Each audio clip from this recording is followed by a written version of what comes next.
Yo yo yo, good morning. What's up, Norindev? Okay, let's see. Where are we at?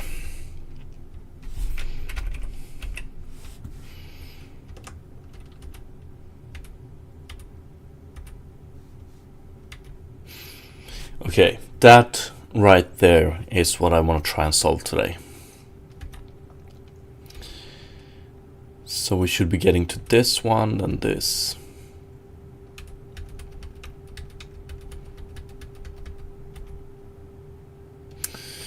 I wonder.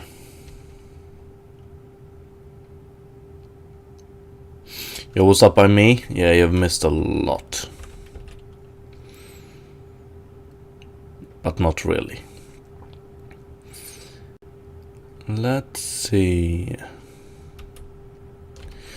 Okay. I want to try one thing here.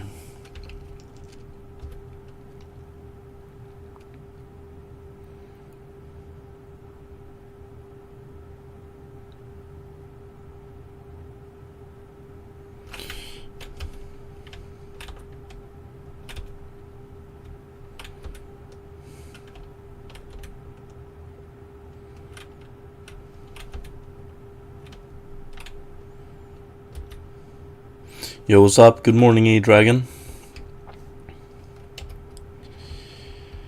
And then if we do...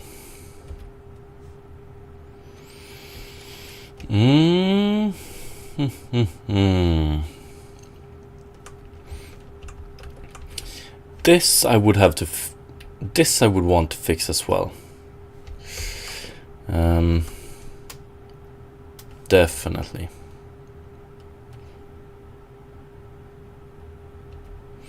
Yeah, exactly what Norindev is saying and me.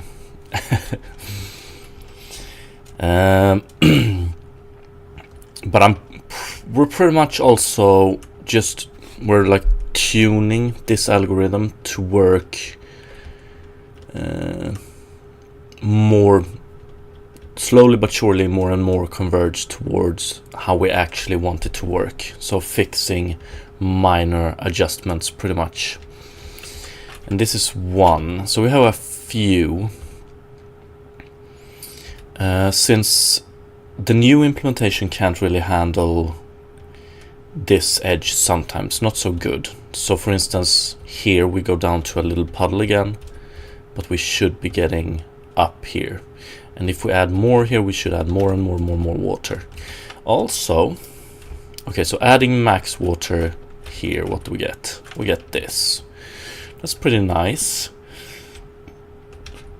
I wonder if we can actually add more water. Should be able to. Yeah. But if we add... Yeah, and max water here, we get this. But I don't want... I don't want the new water to override the old water, so we should be able to do this. And we get a little bit of a down curve here, but then if we add water here, we even it out. So we shouldn't really be getting a down flow here, you know?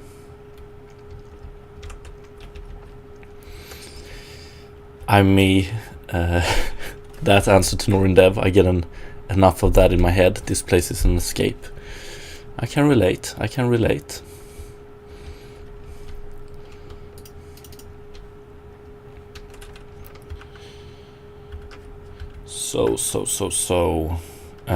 Okay, first thing, we cleaned up the code a bit yesterday. We now rely on this method instead. I think it's good. I think we can optimize it quite a bit, but we're gonna wait with that. We can actually send in a list here which we fill up instead of recreating it all the time. Yo, what's up, Geralt? How are you doing today?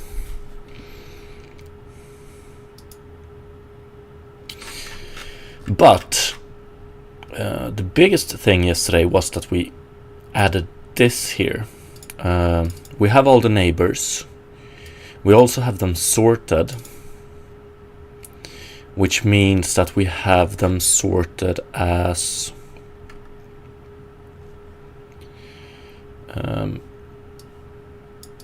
order by. We have the one with the smallest height first. So given a point, we want to spread the fluid, we get all the neighbors, we sort them so that we have the lowest one first. And I do this because I want to check if we get to this one, i.e. we can't spread anymore because the water has dispersed. The neighbor height is bigger than M height. Or no. First of all, the height difference between point and neighbor is 0. So the point we're trying to spread from has the same height as the neighbor we're trying to spread to. And the neighbor height is bigger than M height. If this happens, we usually set the final fluid amounts here, i.e. we can't get this far. But okay, so this one and this one are both very decisive in how much fluid we actually get, and it's these one we want to tune somewhat. So we're gonna add, I'm gonna try adding a new constraint here. I want to add, like, if we get the neighbors and this one is true for the smallest one, or this one is true, yeah, for the first one, then we know that we're at a point that can only go up or parallel, and if so, that's when we want to break. Or is that, yeah, that's true. If we can move down,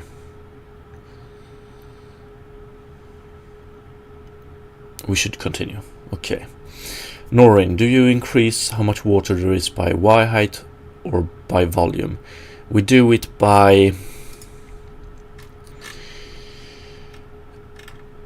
we pretty much do it by Y height.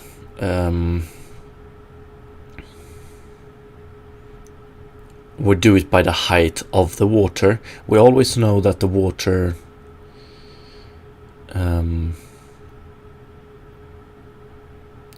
will always be 1 times 1 in width and height. So we basically do it by volume, but we get the volume by height only.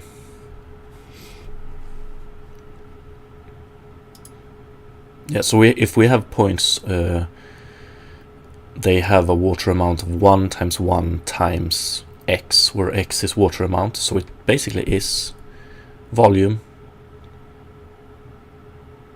but volume in only one dimension. Doesn't make any sense. So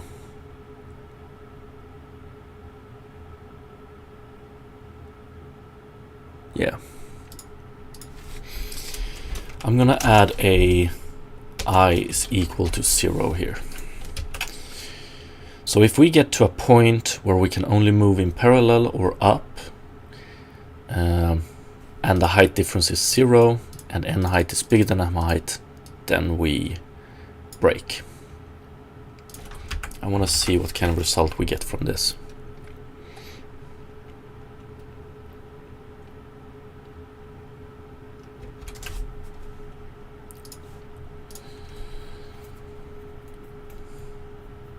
And also on that question, or in dev, do you increase how much water there is by Y height or by volume?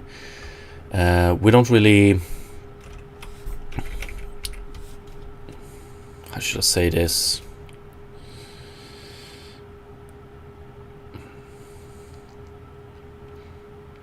Based on how we do the spreading, it's also not a finite total volume. So we're spreading in such a way that even though we only add 0.1 volume, we might get a pool of water that has a total amount of yeah, it could be anything like 10. So for instance, here we added 0.1. The first one gets 0.1 is 25 as well. So here we get 21, 23, 23, 21, 12, 6, 16. Yeah. Okay, I want to see what happens now. When we get over this ridge, then we get this result now. That's good. That's better. This is better. Okay, here we stop. I want to figure out why. Oh, I might know why.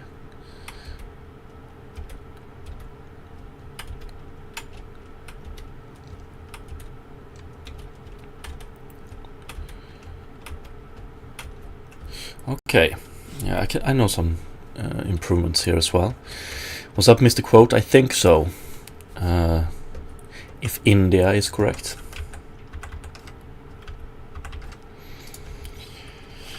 So, one more thing.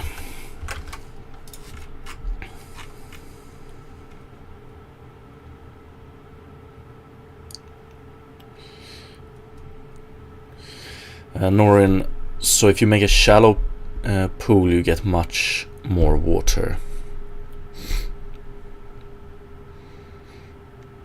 Yeah, so basically how we do this is when we add water to a point, it's a steady influx of water we add until we find a stable state in the fluid solver. So if we add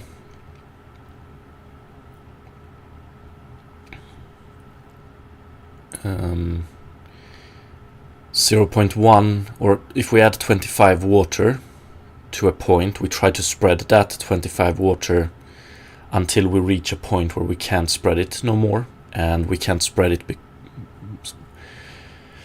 And if we, like, it's decided if we can't spread it based on some rules we have set up.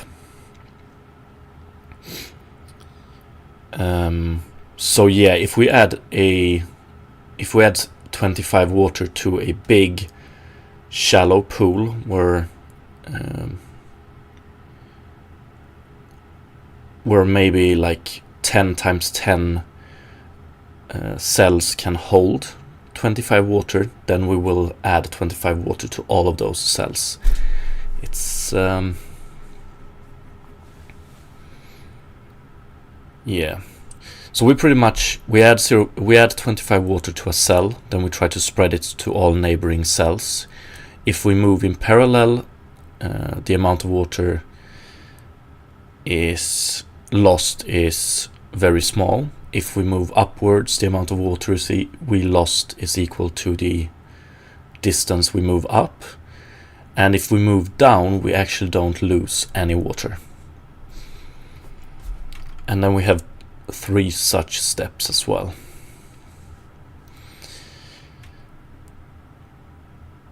Yeah, just to summarize it real quick, we have like 3 steps in this algorithm. The first step finds points in the terrain where water can pool up. The second step in the algorithm finds how much water we can add to those places without it overflowing. And the third step adds that much water to those points. Pretty much. But let's see here. So when we add the initial water, we move water data from water to water previous. We have false here. And then we do set data water temporary.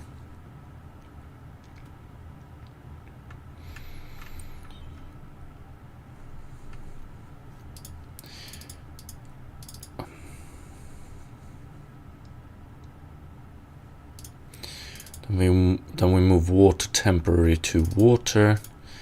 We move water to water previous. And then we get water previous here. Yeah, this one I want to fix, I think. Yeah, basically, when we do this one here, we have 3 channels which we use in a texture to calculate this water stuff. And here we move, so after the first phase we have the data in water temporary. We move that one to water. And then we reset water temporary. I wonder.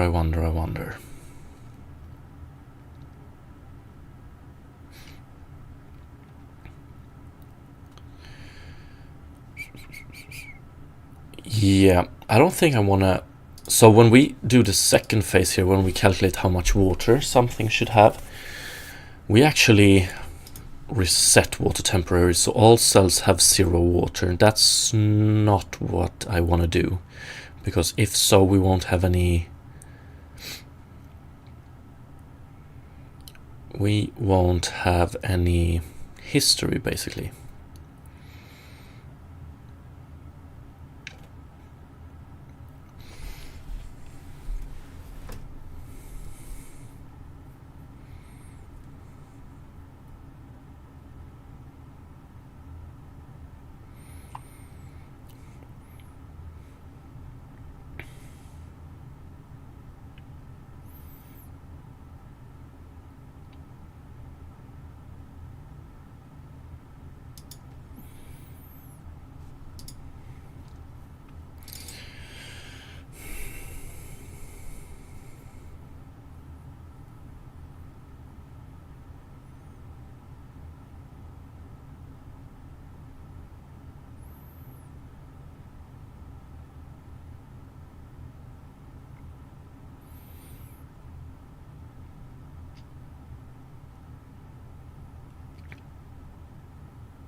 Yeah, so any previous state here we basically ignore, and that's something I wanna fix.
But Noreen, do you update the fluid solver on terraforming next to the water?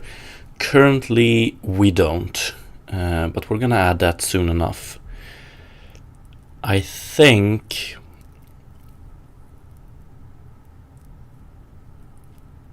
I think it won't be too hard.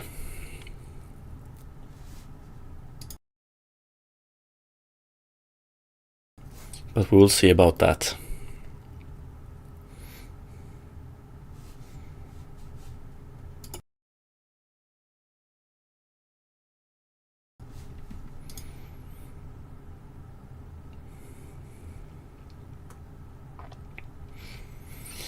When we do step 2 here, I think we need to...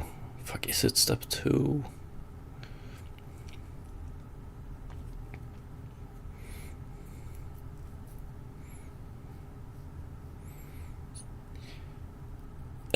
Famous last words indeed.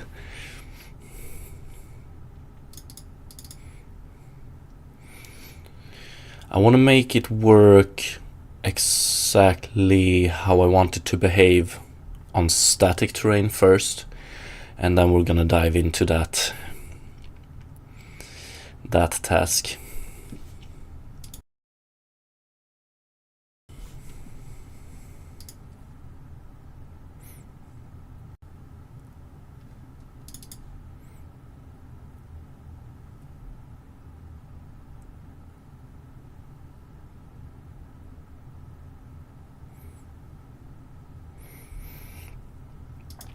Yeah, I think what I want here is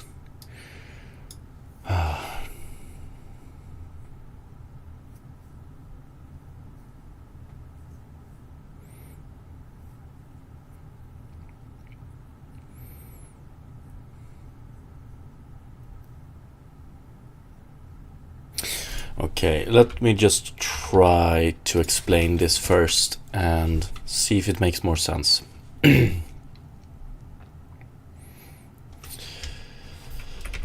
So,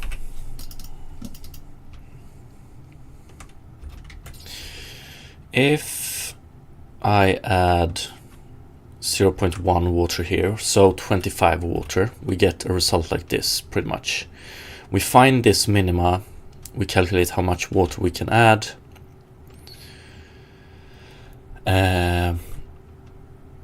or we calculate how much, or we calculate if we can add this much water to this point without it overflowing into a state where it disperses. And based on that data, we add that much water to the point, so we get something like this. If I run over here and add 25 more water here, basically what we do is we find this point again, then we add 25 water to this point, and then we just do the previous calculations again with 25 times 2 water here, and basically reset every neighbor. And I don't know about resetting here. It will result in a few weird cases.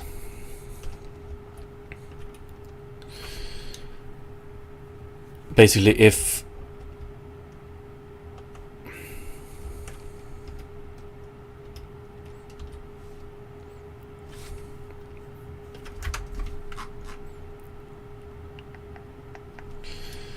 clear data, water temporary.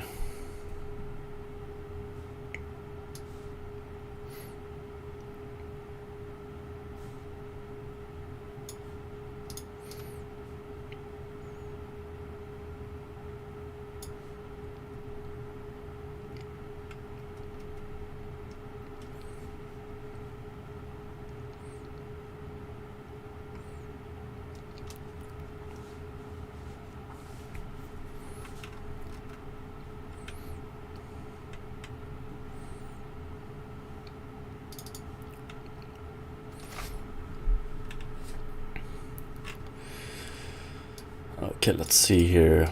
Water, we move it to water previous.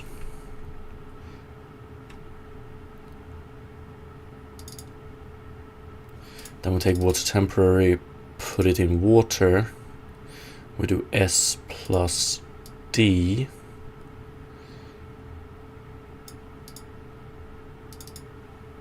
Yeah, that's okay. Then we move data water to water previous again. get that data.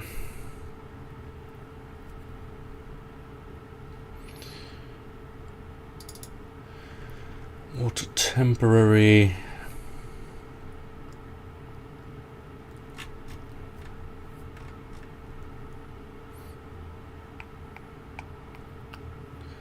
And then we'll set data in water.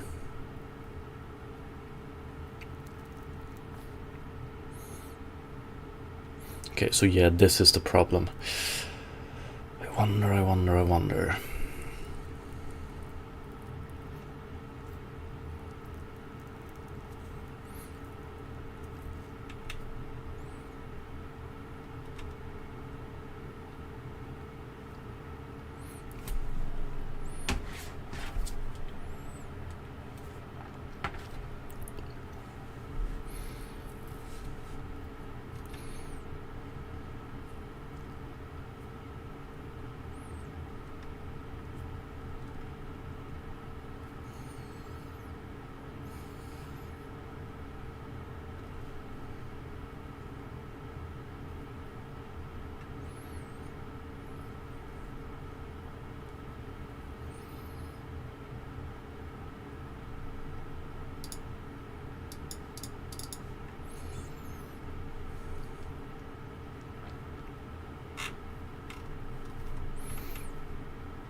Okay, move data from water to water previous. We clear water and then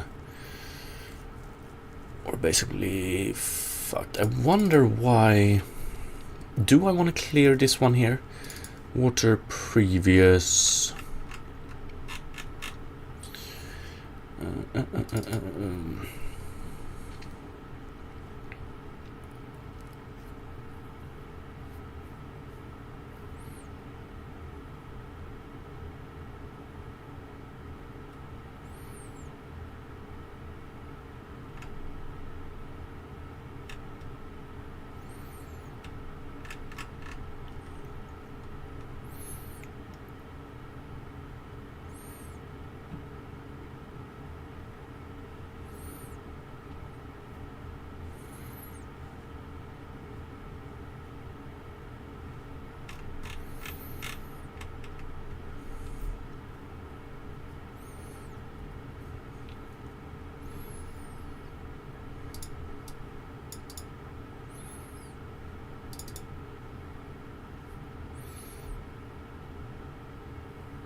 I'm wondering about this one.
Yo, what's up, Fabric?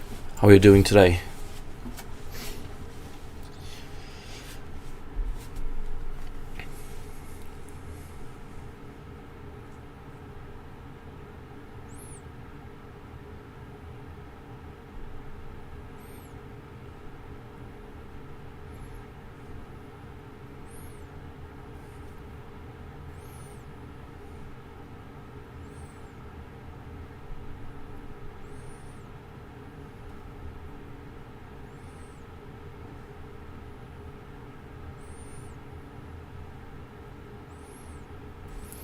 I wonder if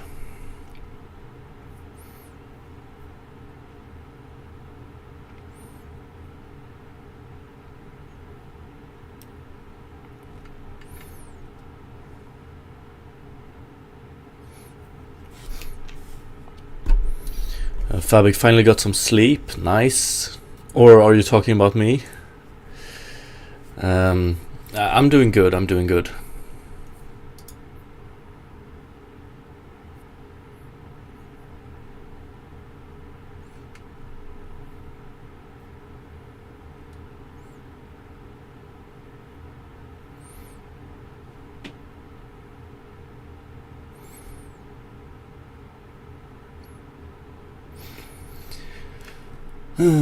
Okay. The biggest problem right here, or right now, is that we want to keep the previous state as good as we can. Let's see here. So when we spread the final fluid, I wonder if it's here. We want to care about the previous, or if it's here. I think it might be. Let's see here. Move data water to water previous. Temporary, temporary, temporary, temporary. Here we do water.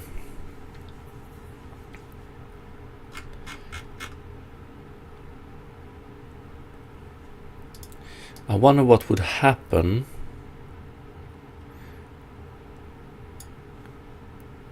if we skipped this one.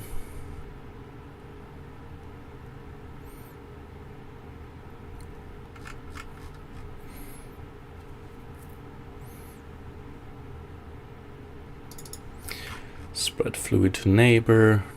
Yeah.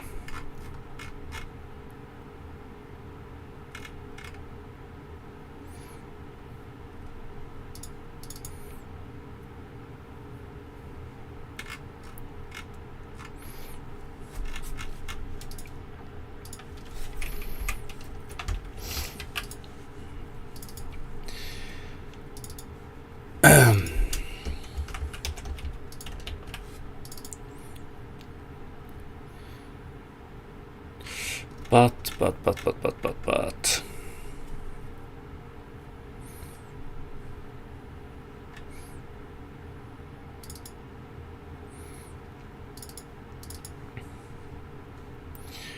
move data water to water previous.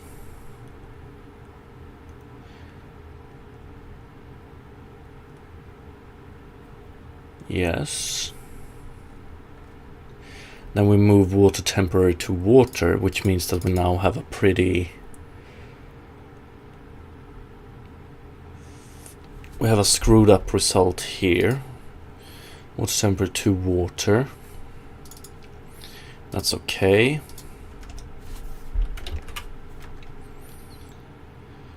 Then we move water to water previous and we clear this one. It's this one I'm a little bit worried about.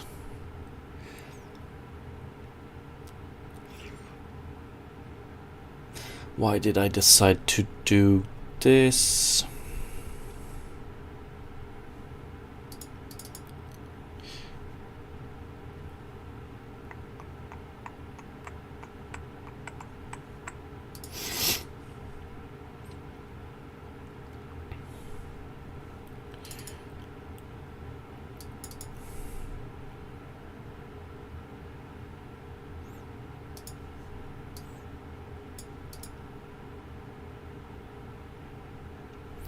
Yeah, what I want to do here, I think, is...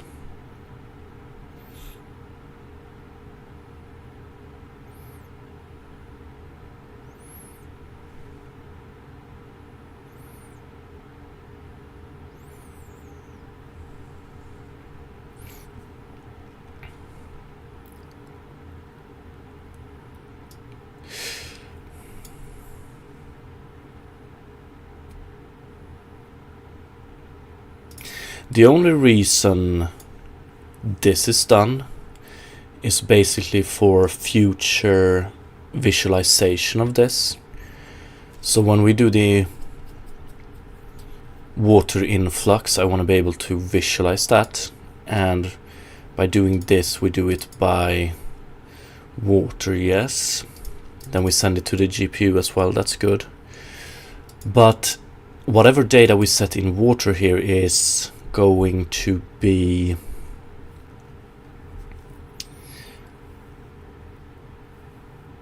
wrong-ish.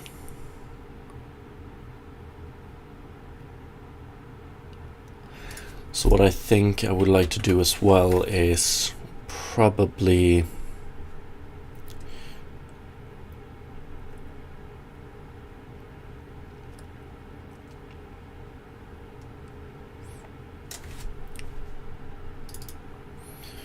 we move water temporary into water, and then I probably want to move whatever we have in water previous. I still want to keep around. By doing this, we override it. So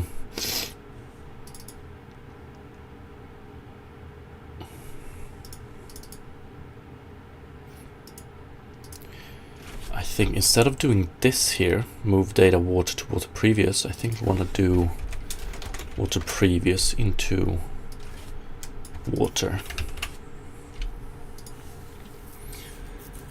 So here we move water temporary we move water temporary into water by addition and by thresholding on water temporary, and we reset source, so this one, and we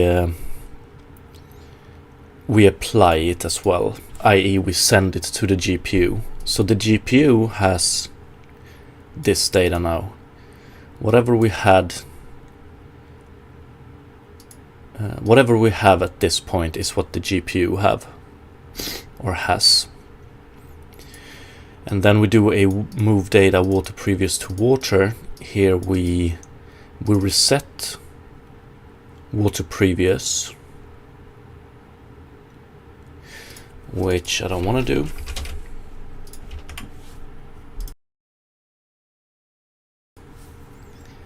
And okay,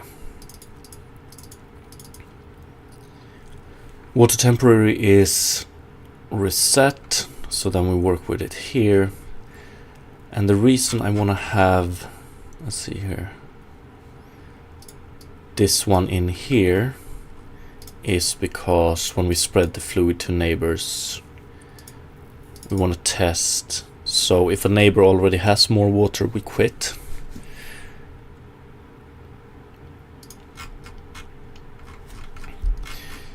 Let's see what kind of result we get of this from this. It's a lot of switching between where we store the data and the different datas, but it's gonna help visualize it a bit, I think.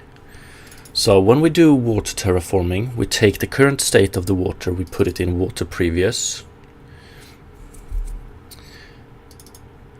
Ooh.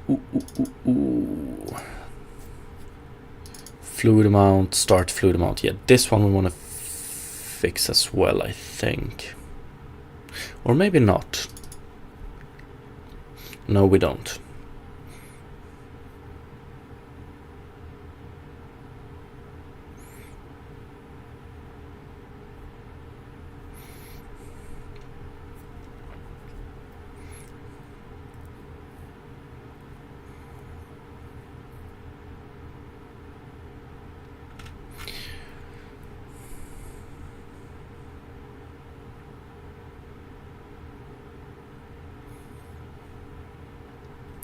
But we are gonna have to alter this one. So basically right now it finds a minima, but it doesn't care about the water that is already there. Which means that if we add a low amount of water to a point far away from a minima, but still covered by water, this one won't find that minima, even though it should.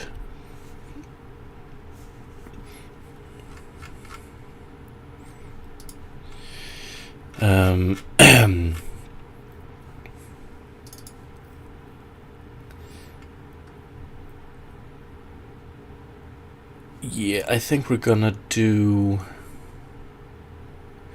let's see here, clear data, water temporary. Might want to start by clearing this actually.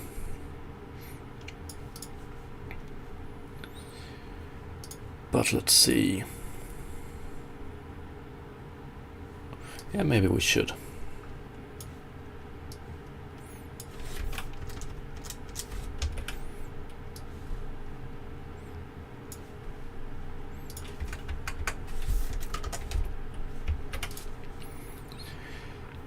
Clear data, water temporary, move water to water previous. And then we work with water temporary down to here when we're done with the first step. Here we take what we have in water temporary, add it to water, given these transform functions. So now what we had in water temporary we have in water. And we send this data to the GPU. And then we can do whatever the fuck we want. The GPU will still have this information. So then we revert the change basically. So at this point water will be in the same state as it was previously. And then we do water temporary. We clear this one here. So then we work with water temporary again. I think that's okay. And then when we do the last step,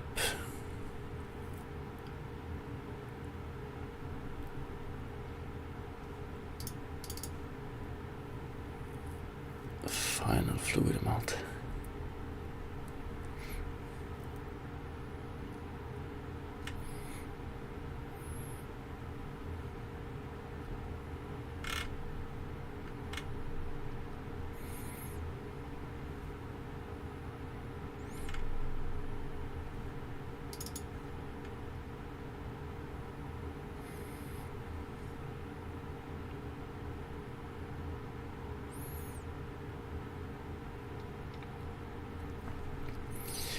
Yeah, this is not the final fluid amount then.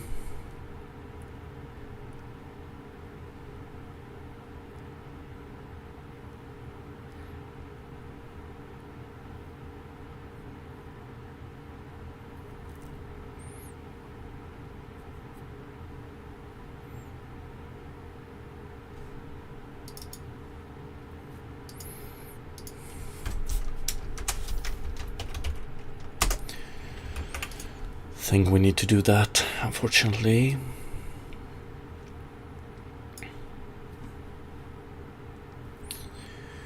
Which basically means that this step is only for visualization and not for the fluid solver, because we override it.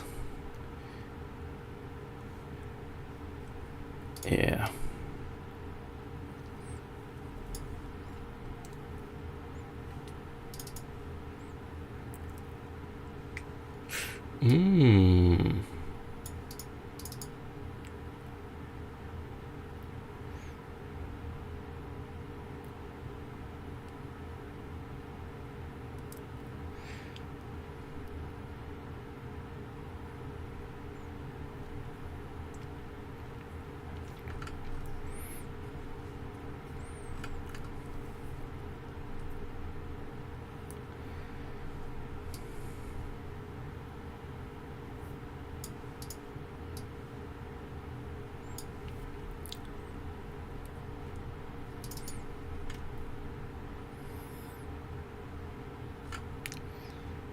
I don't know, let's see.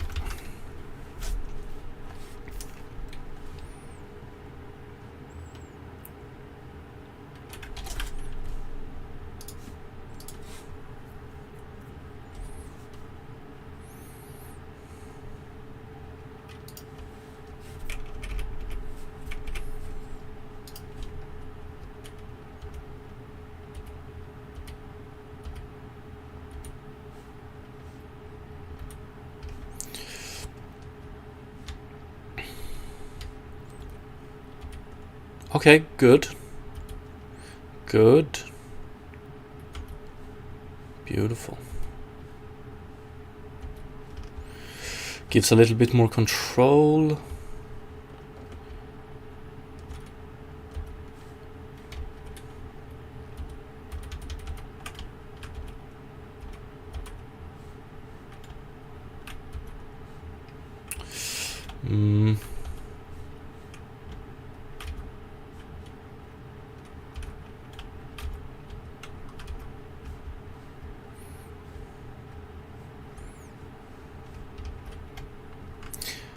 This I worry about, I think.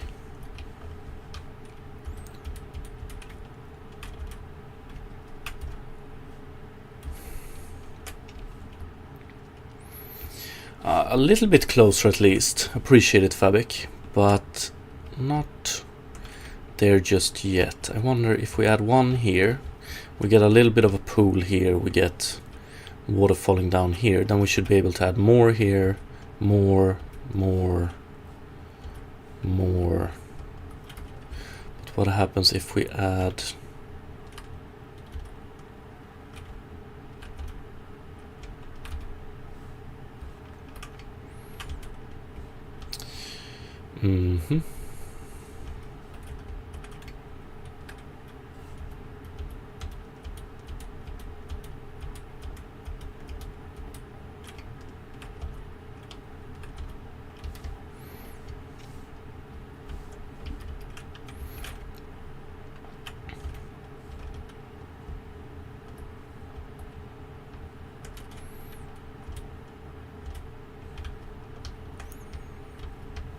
Okay, gives us a little bit more control. I wonder...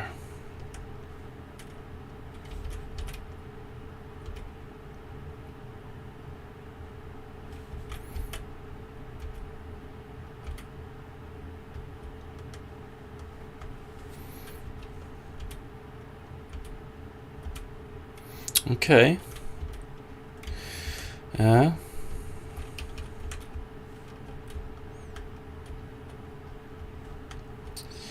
And if we do add one here, and if we add more here, more here, more here, more here, we can add so it overflows here. That's good.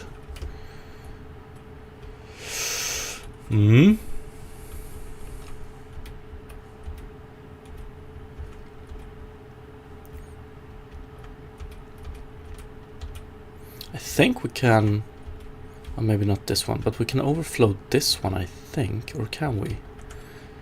Here, I think, but overflow in a good way, yeah. Still a bit worried about this, but yeah.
I don't like the fact that I can't add 0.1 water here now. Doesn't make any difference. If we add 0.2 it does, but not 0.1. Wonder why.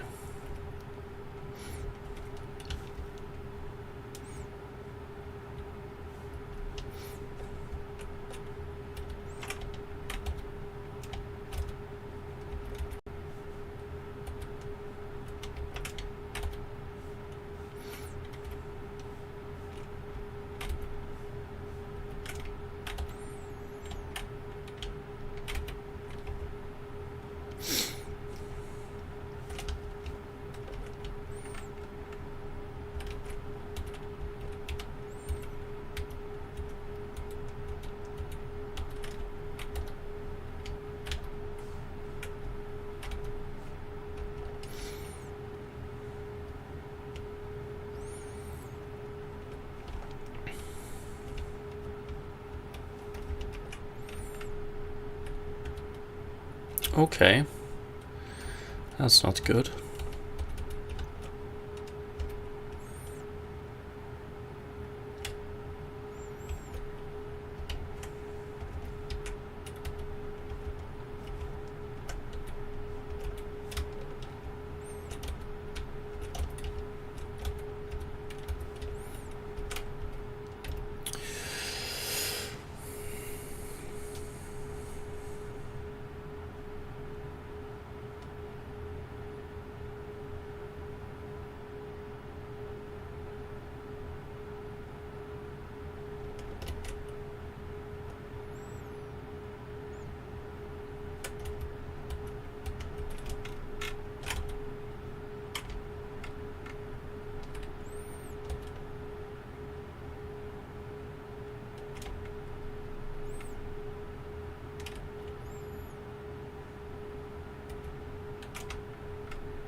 We add 0.1 here.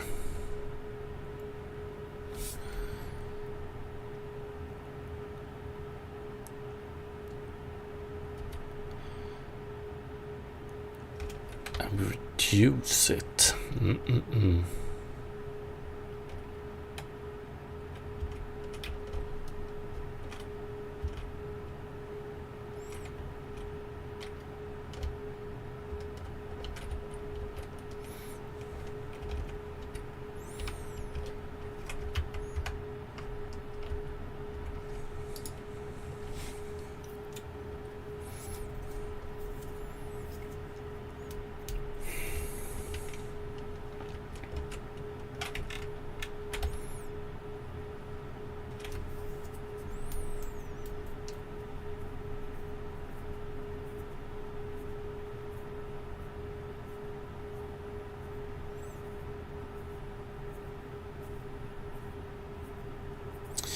Fuck, have my changes made it so... Okay, we reached this state. Yeah, that's...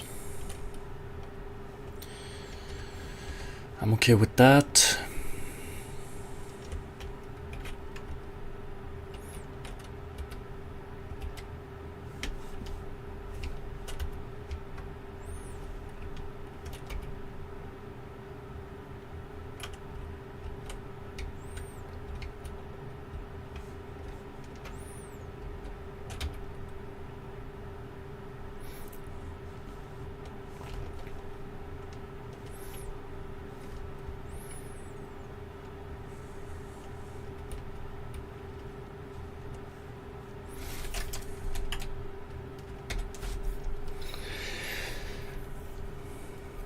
Adding water, yeah, wonder. So we have nothing else, no other cells changes.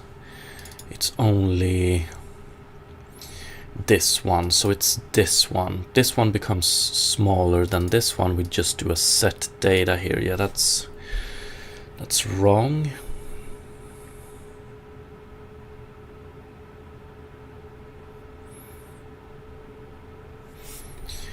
So we add 0.1 to a place with a lot of water. The final fluid amount gets calculated to less than it actually is.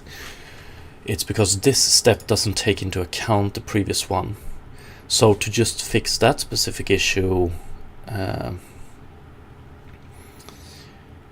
we could just add a statement here, like we don't want to add, or we don't want to set this one to final fluid amount if this one is bigger than this one. Then we just do nothing. But it's still interesting how we get a smaller final fluid amount. It's basically because in this step of the algorithm we don't take into account what water we already have. It's a little bit of a hack, but maybe we have to.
Yeah, I'm pretty sure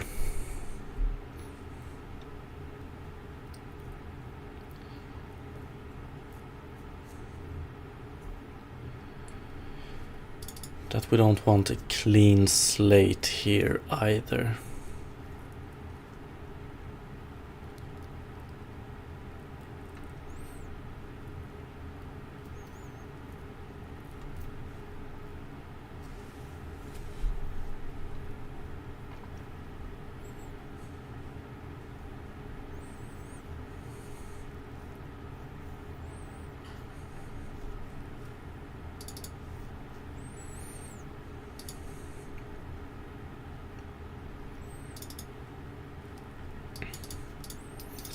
Move water previous to water.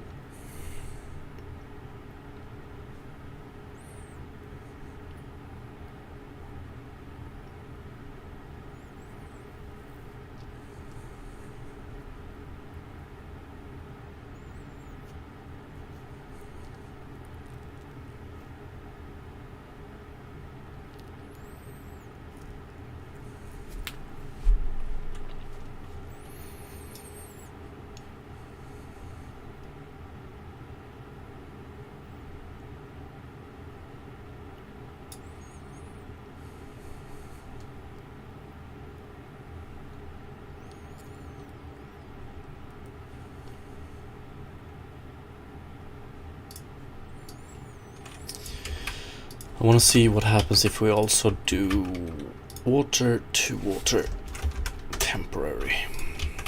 So when we do this step of the algorithm, we use this one as a base, we set this one to final fluid amount.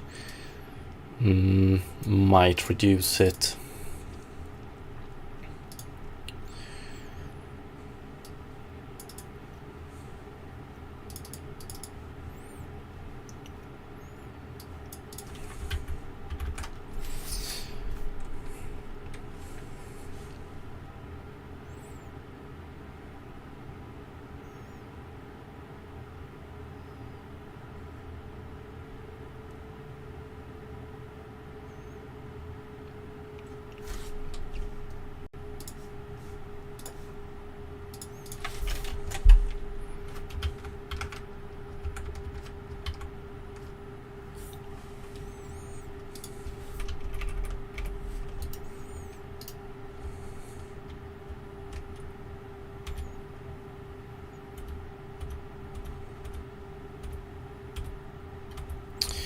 And then we stop.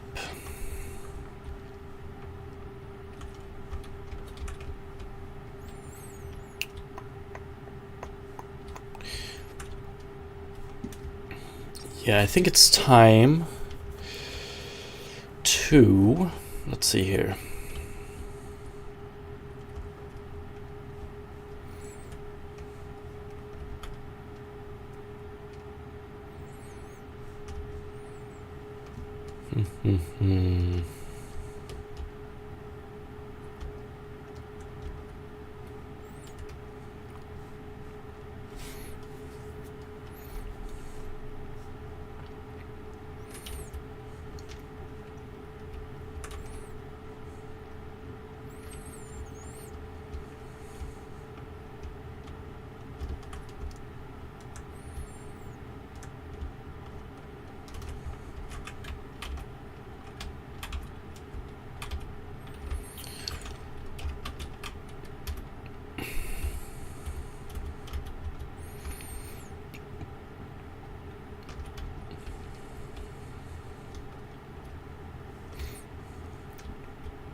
I think I want to add this as a process, or convert it into a process right now, because what we're gonna do is we're gonna do this one.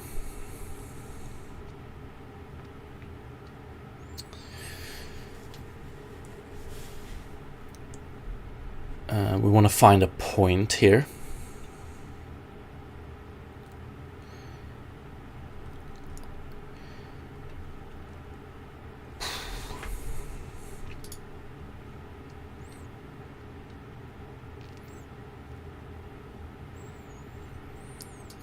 Then we want to start filling it up, but we don't want to fill it up with the final amount here. We just want to calculate lowest unreachable height, or we want to calculate new fluid amount continuously. So we do it once, then we add more fluid, we do it again, then we add fluid until the process is cancelled. Then we take what value we have here and fill this based on that. I wonder.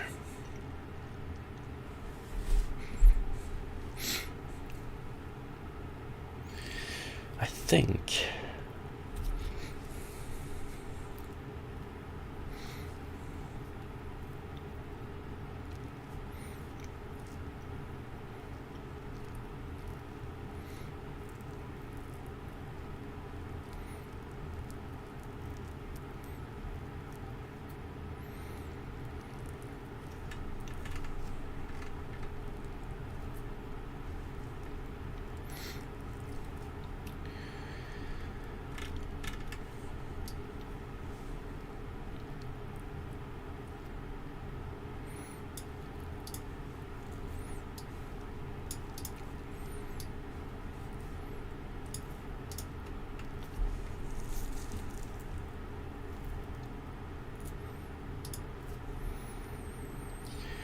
So it's basically gonna look something like this. The player starts adding water to a certain point. We do this one with that amount of water. If we find something, this process is done. If we don't, we increase the fluid amount we add, try and find again. If we find something, we're done. Otherwise, we increase again and again, and we do that until we have found the minima. Then the first step is done, and we do this one, and we do a similar thing here. We add water, and when this one is done, we visualize it, and then we add more water, and when that is done, we visualize it, and we do that until the player stops adding water. At that point, we do this one, and then we have a final fluid amount. So we basically have how the fluid will pool up and what the end result will look like.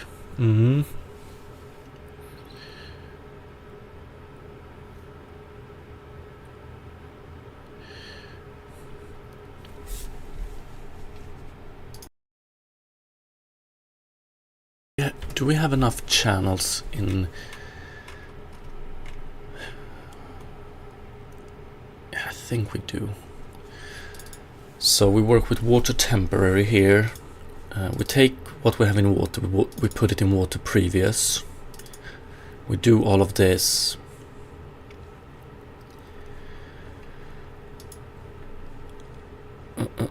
Yeah.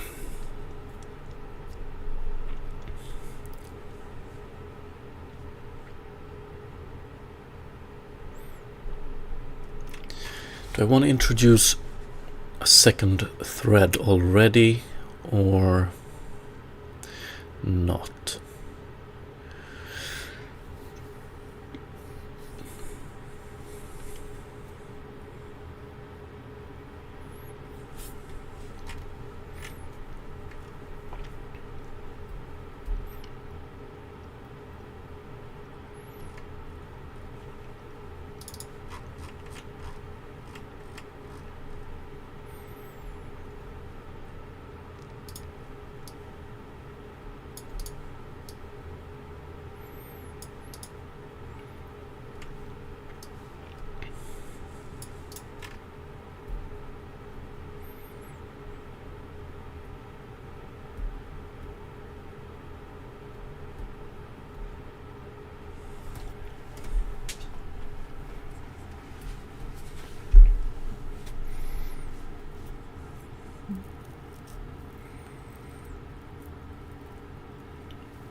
Let's see.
It's just a question of we're gonna have some weird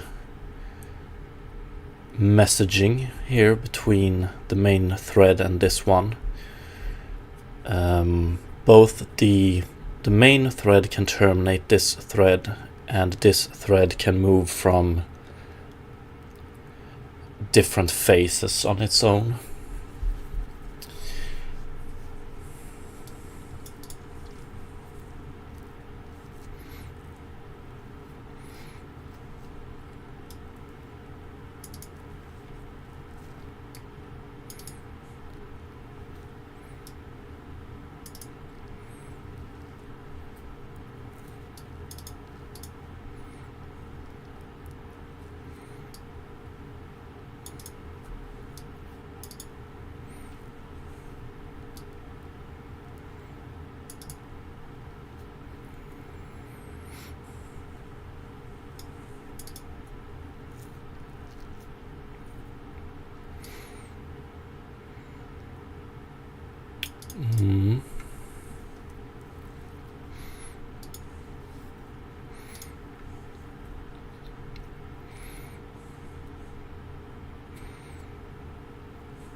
Okay.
Mm-hmm.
I probably want to write down exactly the flow we're gonna have. Let's see here. I'm thinking something like this.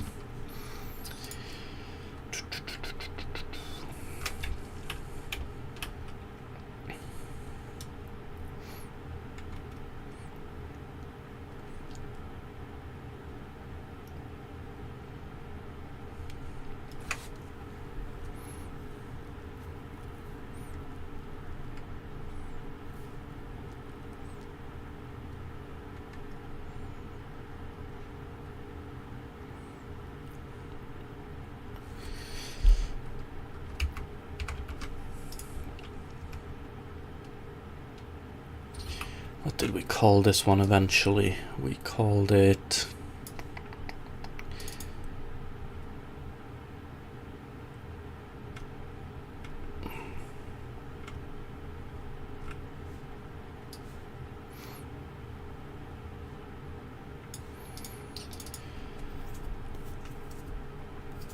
minima threshold fill.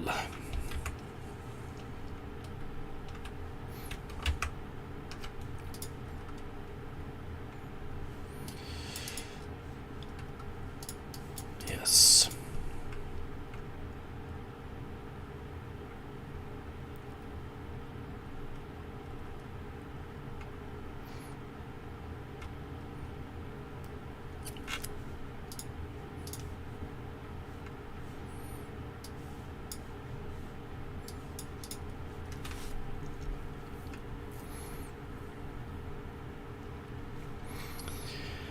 Iteration 4 minima threshold fill. Basically how I want it to work is something like this. Let's see here. Gameplay workflow. Let's put it here.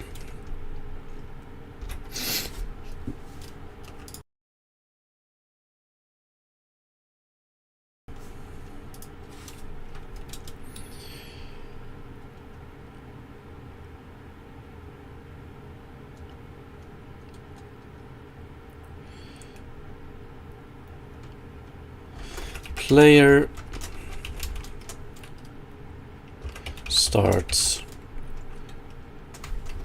adding water process, and the reason I'm saying process here instead of like action is that I'm thinking if we add water to a point, we're gonna hold the action button, and we're gonna keep adding water until we let go of the action button.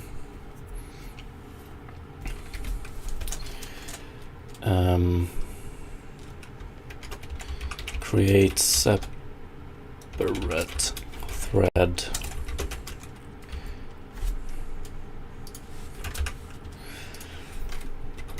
finding minima.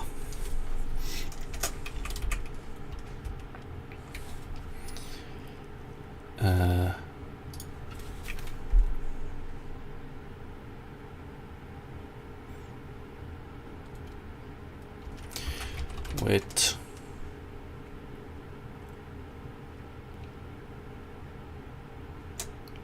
Minimum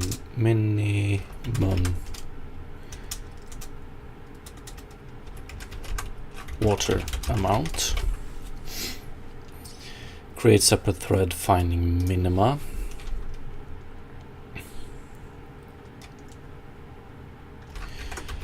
While minima not found,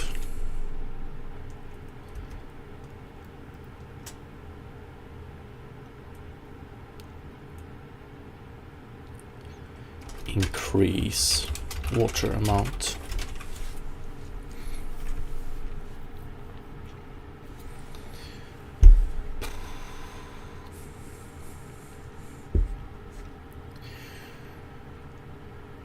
So the player starts adding water to a point, holds the action button. We offload the work to a second thread. This second thread goes through our first phase of the algorithm, tries to find a minima. If it doesn't find any without all the water dispersing, we increase the water amount and do it again. And we increase the water amount and do it again, do it again, do it again, until we find a minima.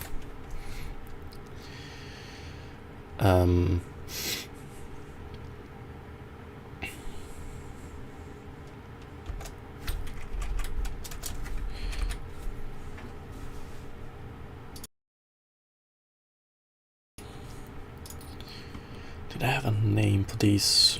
Yeah. So we currently, our initial solution for this could handle finding multiple minimas. I'm thinking about skipping that one, just going with one minima. But yeah.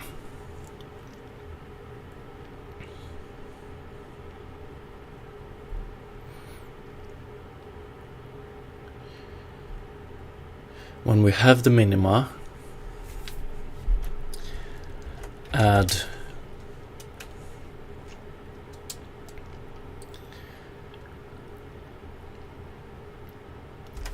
minimum water amount to minima.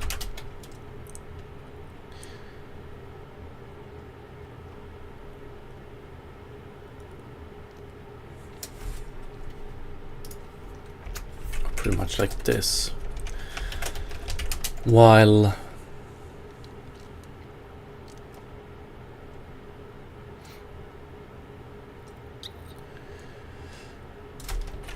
adding water process still alive, add minimum water amount to, or add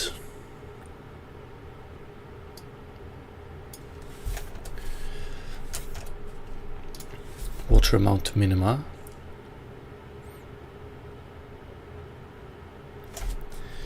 Actually, we're gonna do it like this. Add more water to minima.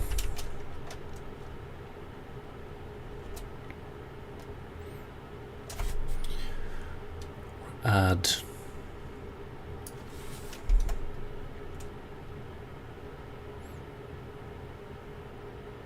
let's put it like this.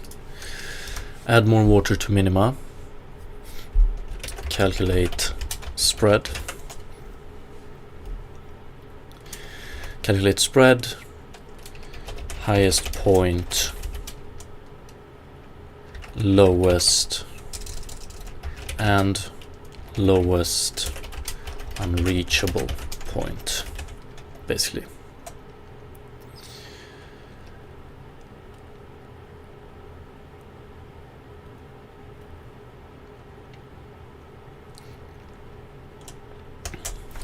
That.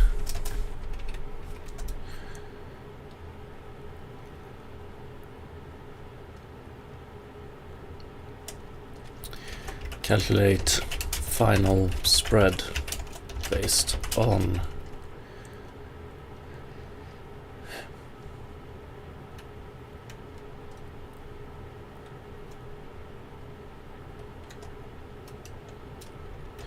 highest point,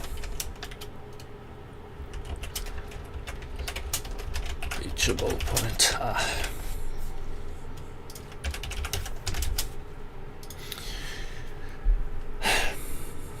Something like this.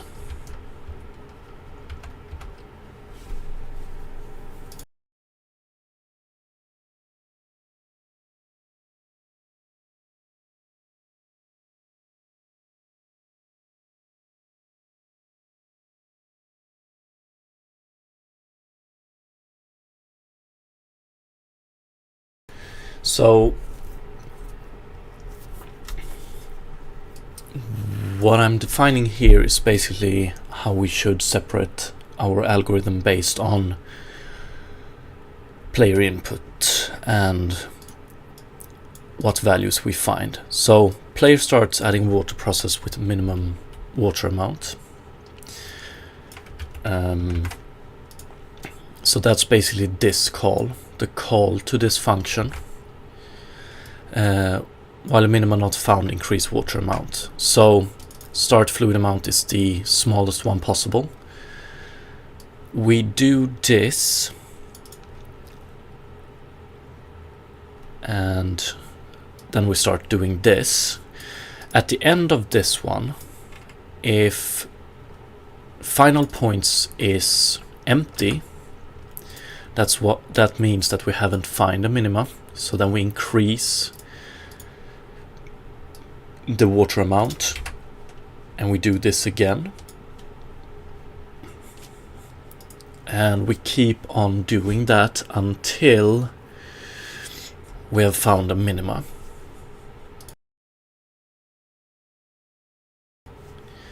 If we find a minima,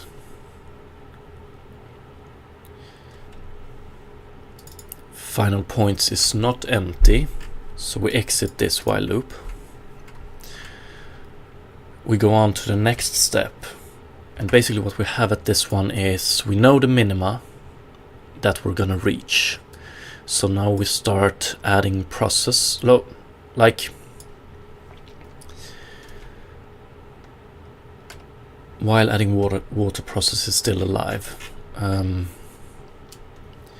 So when the player clicks the action button, that's when we call this one first, and if the player let go of the action button, then we can call a second thread that cancels, or then we call a second method that cancels the thread that's doing its job here. Although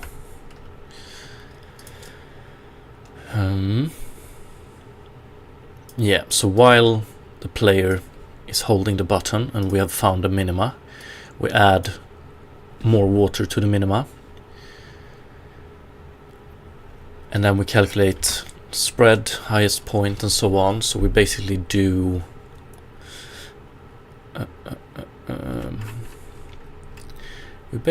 here over and over and over. So first we do it with a low amount of new water, and when that is done we add more water and do the full process again. Then we add more water and do the full process again, and so on and so on.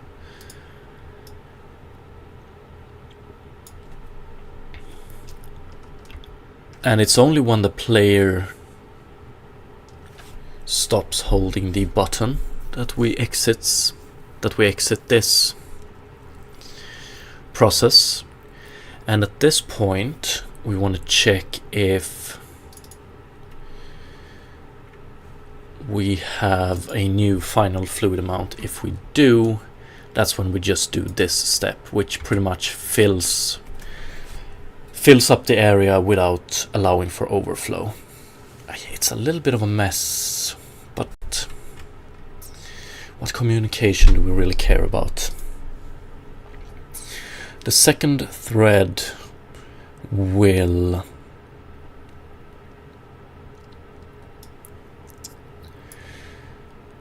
we just want to start the process.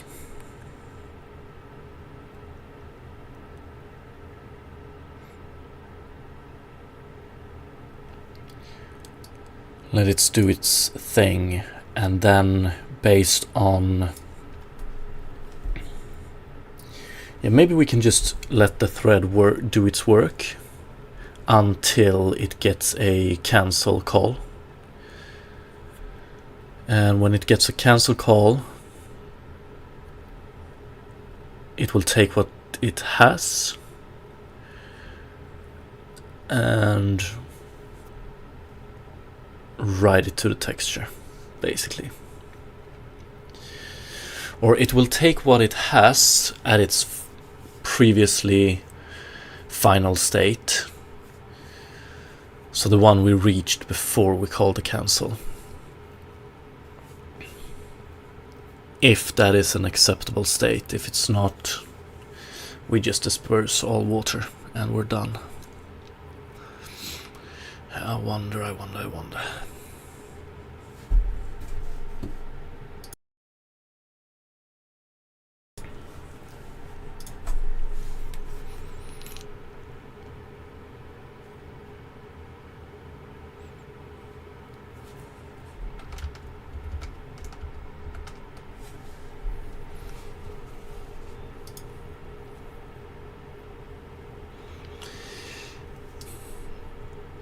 This is pretty straightforward, although... Yo, what's up, Kendo? Although... I'm not entirely sure. I don't think... So right now, input handler...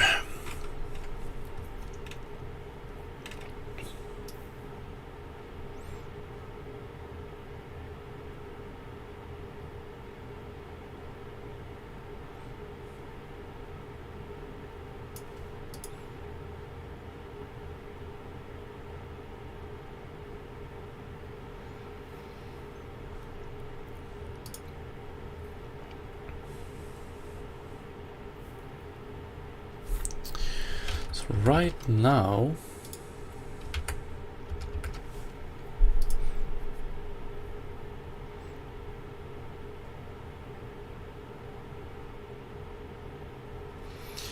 toggle event, I don't even know. Scalar.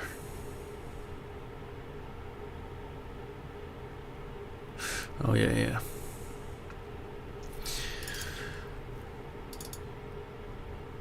Get number of action inputs.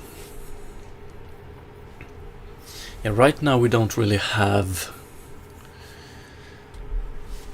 a way to handle a continuous input, I don't think. If we look at action references,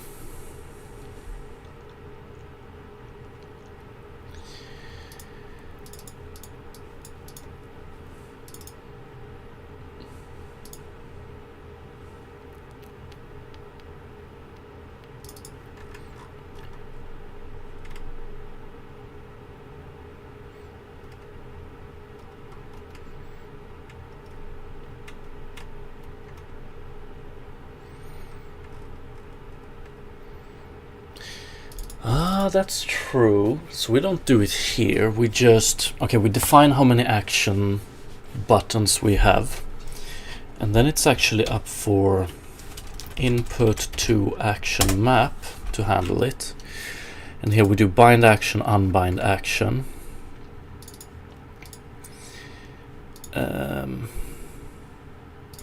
Bound actions, update button map item first or default.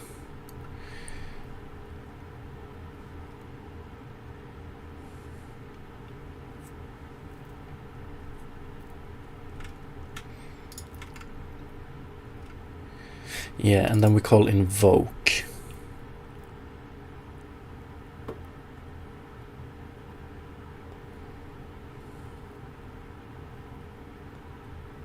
And then we do try start processing. Okay.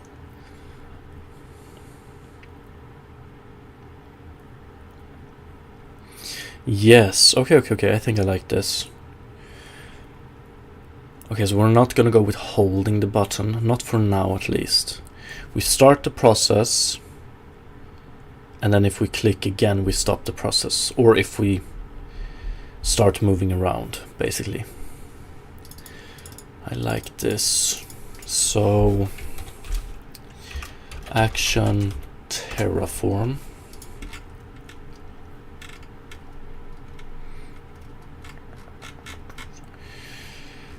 And here we have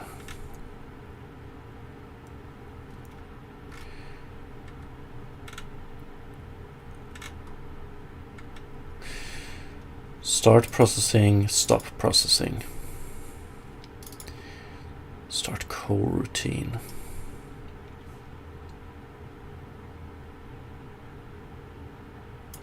And that's some old stuff laying about.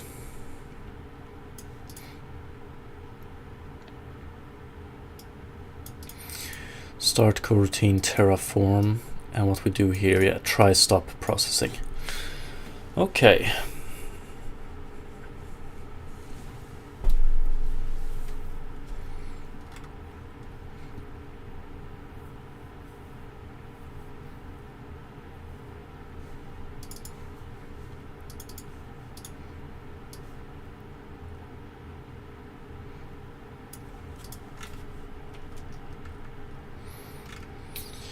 I'm gonna improve this a bit before we continue. It's ready to process. Okay.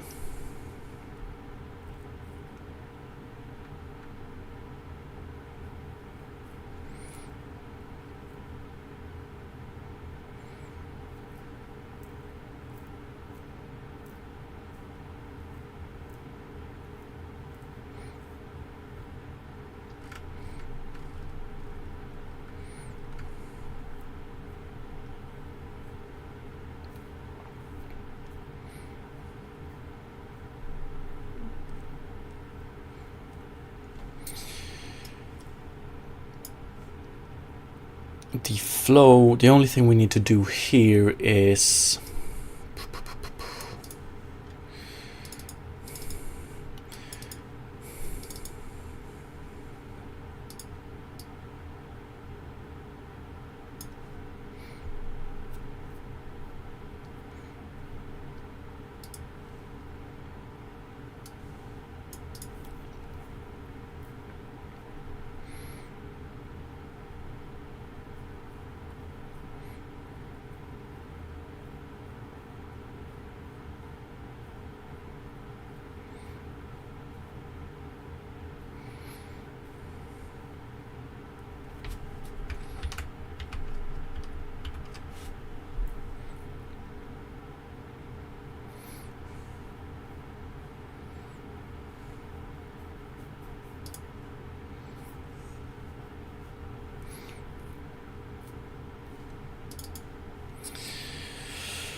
depends on the brush.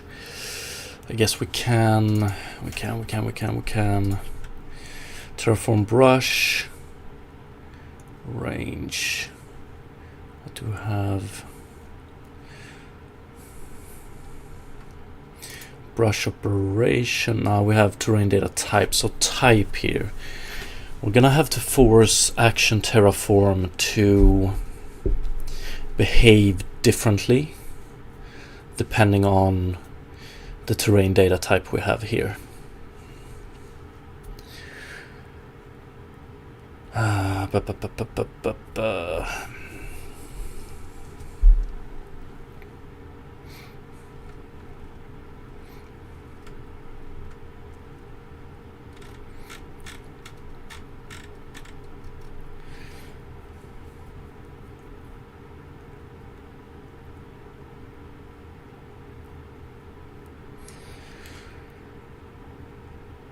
But now it's just a question of, is that the way I want to go, or do I want to add a second action here?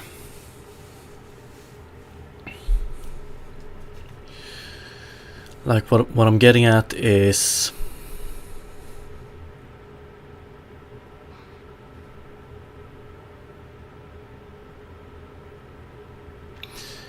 this the flow I want to have?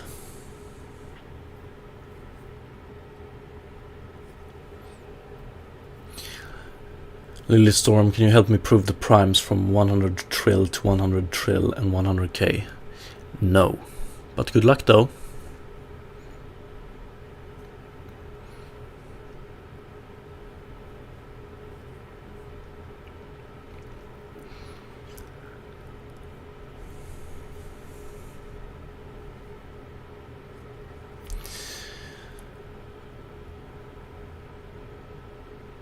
Like, okay, I have two options here right now. Okay, so the idea is that depending on what tool the character is holding, we will do different terraforming-ish. Or a shovel, for instance, can do some sort of terraforming. A bag of grass seeds can do some form of terraforming. A bag of dirt can do some form of terraforming, and a hose can do some form of terraforming. The terraform logic right now, so we have them all, we handle them all in action terraform. I'm just wondering if that's the correct way to do it.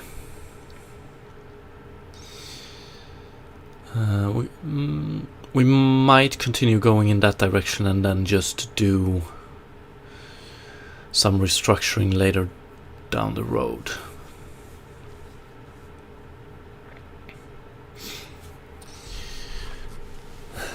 Yeah.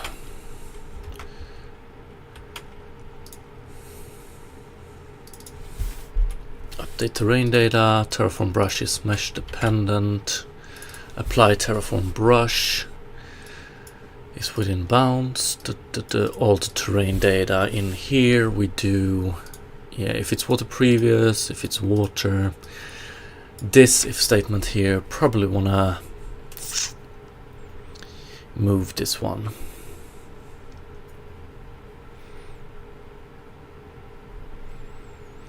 To somewhere else.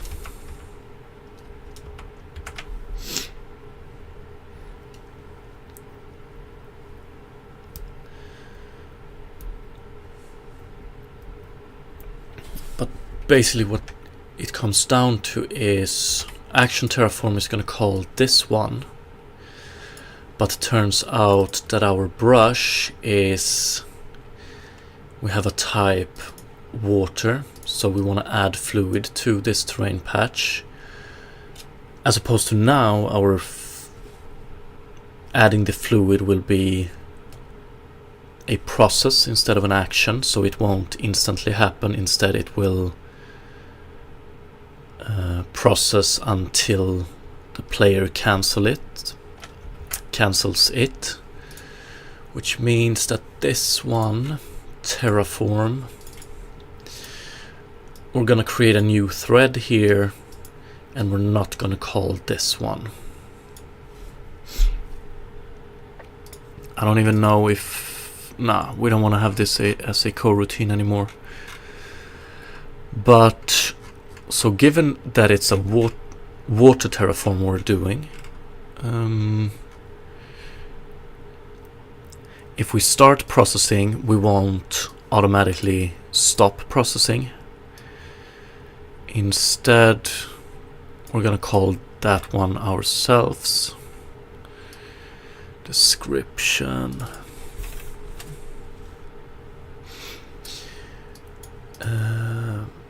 Get description, get inverse description, terraform. What do we have? We have terraform here.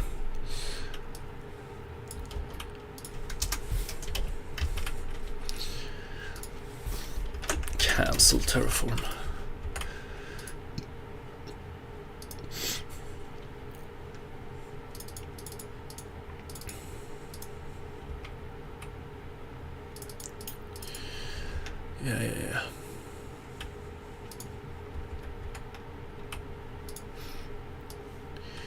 I wonder though. Yeah, so here we go, call try stop processing.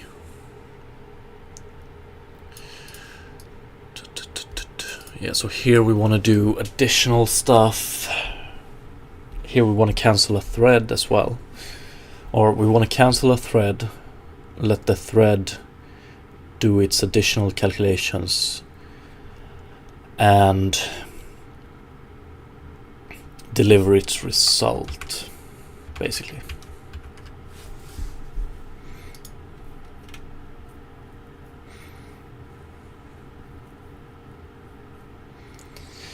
I wonder. I want to see what happens if we do...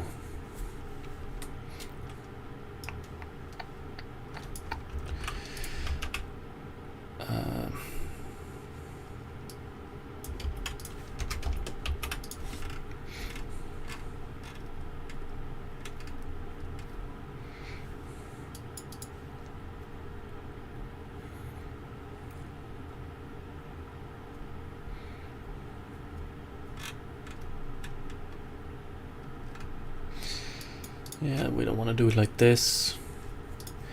Much like... Let's see here, if we go to action pickup, action interaction pickup, what do we have here? Start processing, handle interaction, and so on and so on. Processing is set to true, stop processing. Yeah.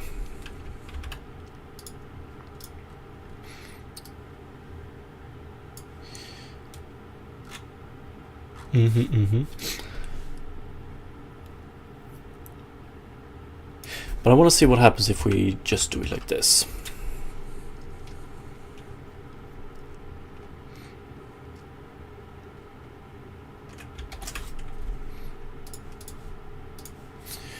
So now when we start a terraform,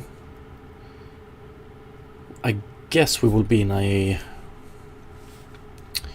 processing state, I hope, and then we will have the option to cancel it instead. Yeah, now we have cancel terraform height, and if we click E now we cancel it. Okay, that's exactly what I want. So when we terraform height, it will still be an action. We will click E and the action will perform. But if we have water and we click E, we'll start a process, and if we move or if we click cancel, it will cancel.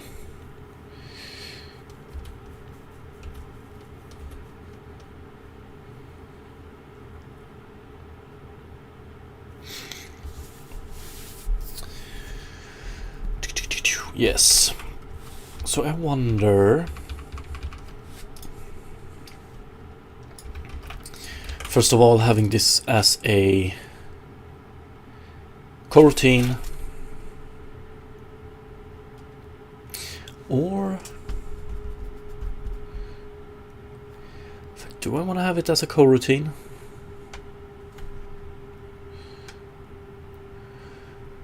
So while processing, we keep the coroutine running.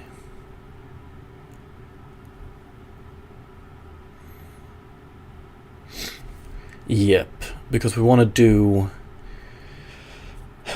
work with animations here eventually. And I wonder if we have this as a coroutine.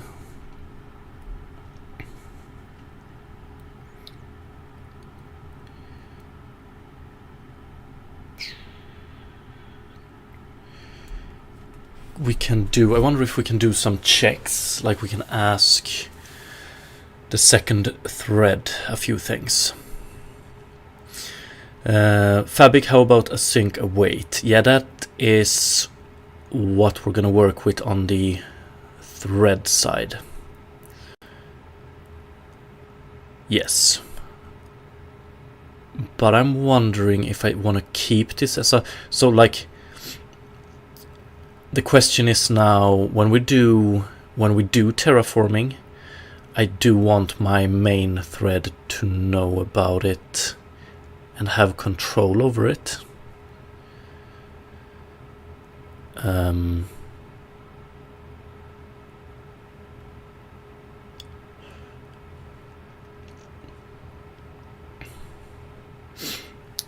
So, we will see where we end up. But like this process here, this one will start off the thread.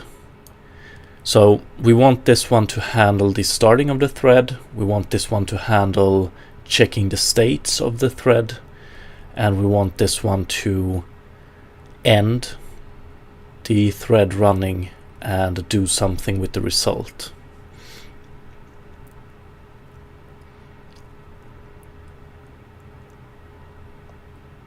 And I think I do want this one to run once every frame. We will see where we end up.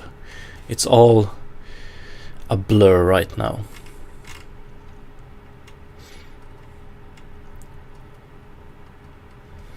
But yes, we want this as a coroutine.